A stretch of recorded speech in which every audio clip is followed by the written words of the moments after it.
وجدتك بعضي بل وجدتك كلي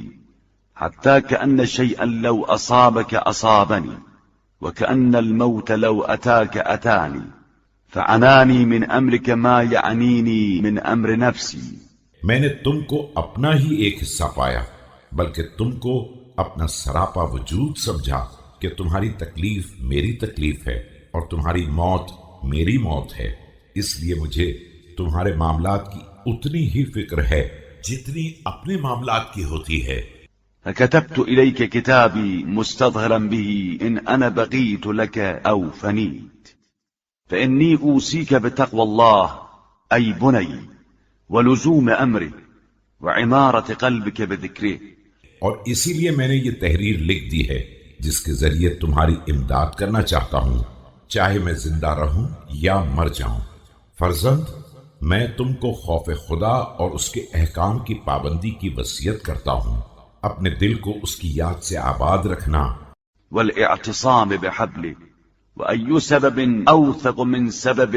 بينك وبين الله إن أنت أخذت به أحي قلبك بالموعظة وأمته بالزهادة وقوه باليقين ونبره بالحكمة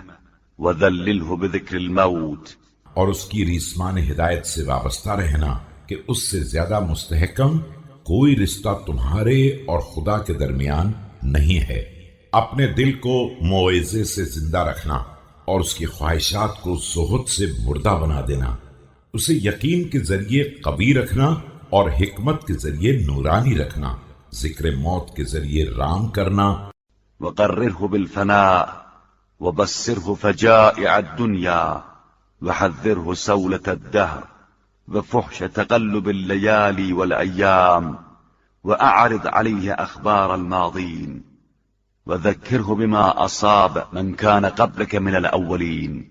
اور فنا کے ذریعے قابو میں رکھنا، دنیا کے حوادث سے آگاہ رکھنا اور زمانے کے حملے اور لیل و نہار کے تصرفات سے ہوشیار رکھنا، اس پر گزشتہ لوگوں کے اخبار کو پیش کرتے رہنا اور پہلے والوں پر پڑنے والے مصائب کو یاد دلاتے رہنا۔ وسر في ديارهم وآثارهم فانظر فيما فعلوا وعمن انتقلوا وأين حلوا ونزلوا فإنك تجدهم قد انتقلوا عن الأحبة